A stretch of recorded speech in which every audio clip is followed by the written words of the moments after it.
So we have Nick Foley, who's almost ready with the car, and Foley's Garage has done an amazing job over the last few months, putting a whole load of things back together and even some new things. Nick, how did it go? What did you feel? What have you done? Are you happy with the outcome? We've done a lot of work, everything from rebuilding the engine to replacing the tyres. I feel the vehicle is a lot more capable now, so I expect to see your end results higher up the table. That's a bit cheeky. Yeah, we're just doing final checks and we'll hand it over this afternoon. And what are the key elements to the car that have changed this year that you think we've improved? I think the tyres and the engine performance.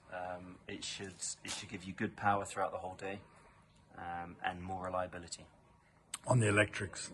On the electrical side, but also I think that the engines get tired during the day and start to lose power on the V8s if they're not up to standard, and the previous engine wasn't. So, fantastic.